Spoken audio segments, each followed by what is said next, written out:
Alrighty. Today should be relatively simple. We are going to talk about uh, when you should bulk, when you should cut, and when to know the difference, or when to know. I guess the difference. So should be pretty simple, pretty straightforward.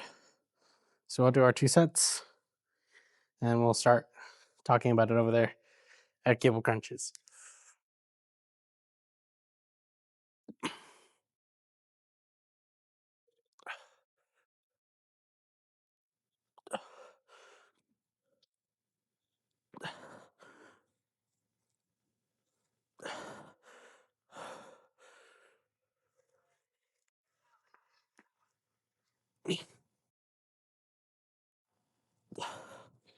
Hey, one more off camera. Ah, okay. So when we talk about whether or not we're going to be on a cut or a bulk, I think majority of the time people kind of follow these trends where they try to do what other people are doing just for the sake of fitting in on other people's timelines. And that's not what it's supposed to be. Everyone, I tell this to you guys all the time, everyone has their own process and their own, you know, journey that they have to go on.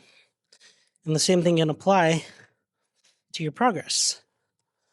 You have to kind of take it with a grain of salt and say, okay, other people may be saying that it's the right time to do this, but I need to be willing to assess whether or not it really is.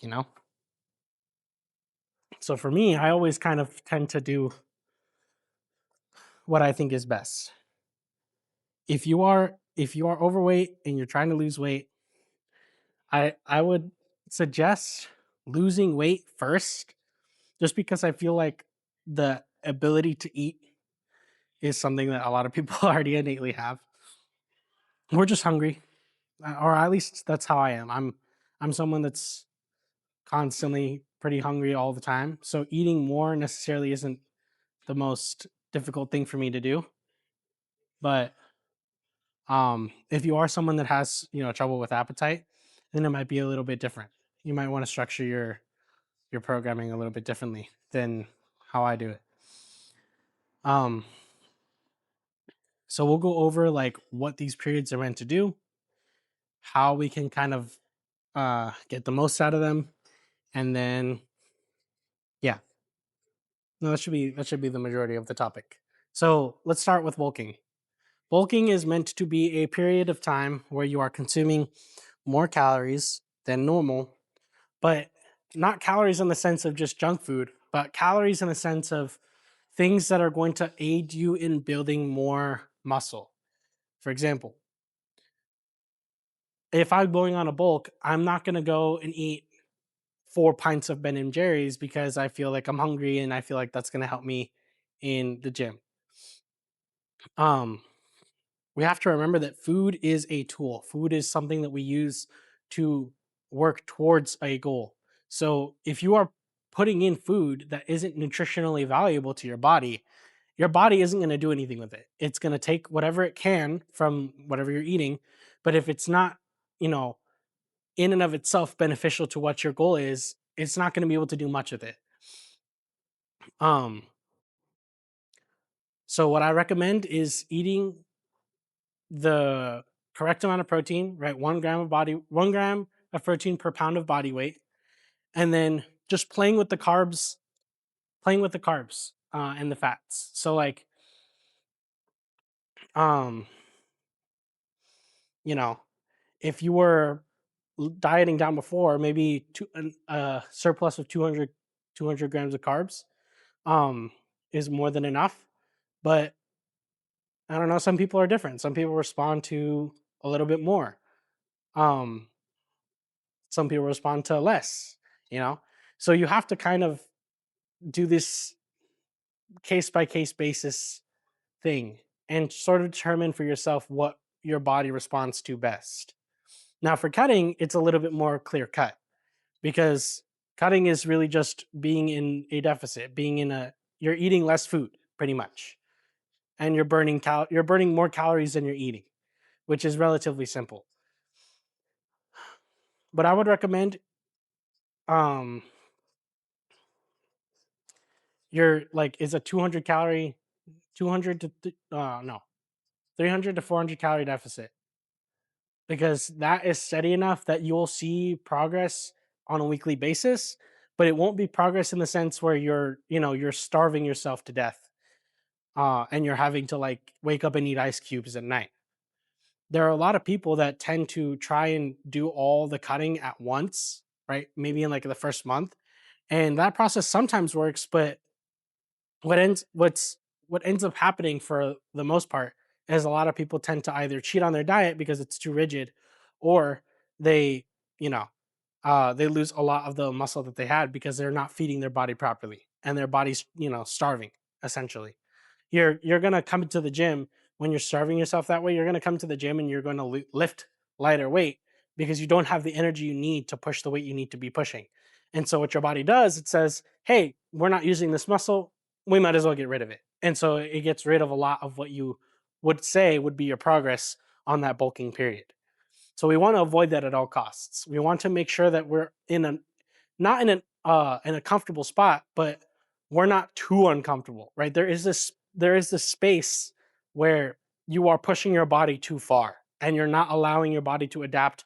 Your body is not going to be able to adapt fast enough to what you're doing.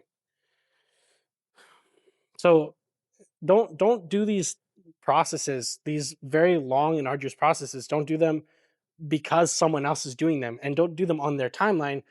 You have to assess where you want to be, um, and determine through your own experience, through experimentation, what works for you.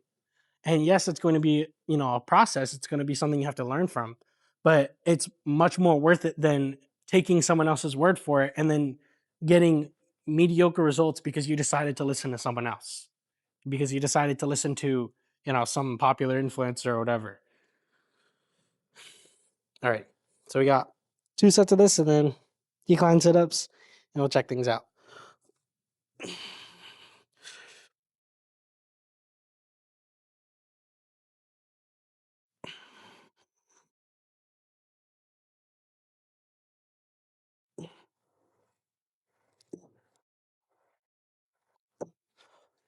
This is probably too late, but whatever. Alrighty. I'm off camera. Okay.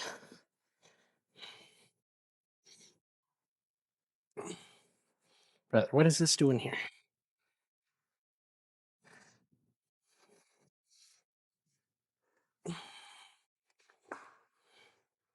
Just this.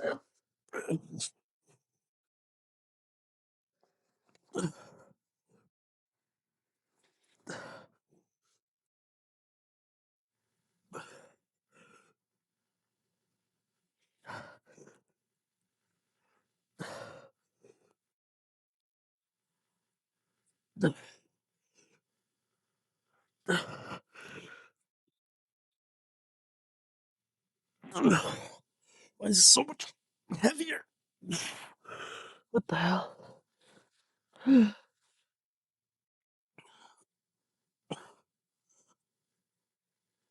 What the?